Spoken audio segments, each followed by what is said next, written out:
Let's say you're socially anxious. Okay, so what happens when you're socially anxious? You go to a party, your heart's beating. Why? The party is a monster. Why? Because it's judging you. And it's judging you, it's putting you low down the dominance hierarchy, right? So you are confronting the dragon of chaos when you go into the social situation. And so what do? You're like this, right? You hunch over, and that's low dominance. I'm no threat. It's like, well, that's not going to get you very far. You know, but that's a logical thing to do in the face of a tyrant. So I'm no threat. You know, you look at the king and you're dead. I'm no threat. I'm hunched over. And then what's happening internally? What are people thinking about me? What are people thinking about me? Am I looking stupid? Am I looking foolish? Geez, I'm awkward. I hate being here. Man, I'm sweating too much. It's all internalized, right? It's all self-focused. The eye isn't working. What do you tell people?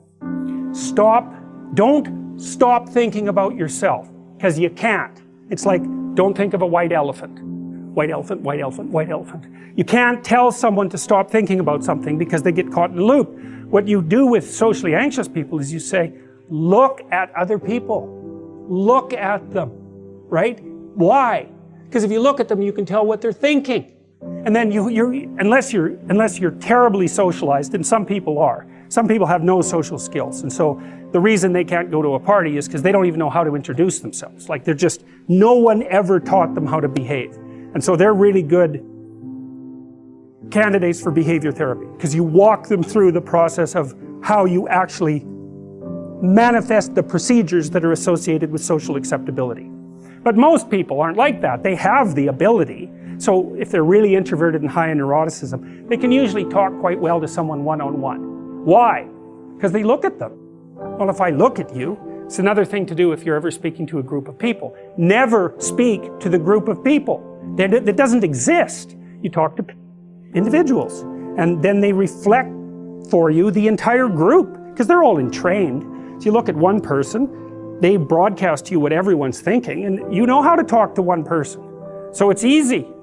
So as soon as you focus on the person, not you, you push your attention outward, use your eye, you push your attention outward, and you start watching. Well, then all your automatic mechanisms kick in, and you stop being awkward. Because if we're talking, and I'm looking here, I don't know what you're going to do next, and I'm going to put disjunctions into they're like bad chords in the melody of our conversation. And the reason is I'm not paying attention. So that's why the eye is the thing at the top of the pyramid. It's like the thing that enables you to win the set of all possible dominance hierarchies is the eye. Pay attention. Pay attention. That's the critical issue. It's the capacity to pay attention. What do you pay attention to most? What your right hemisphere signals as anomalous. It attracts your attention. It's like, this isn't going quite right. I'm not looking at that. Wrong.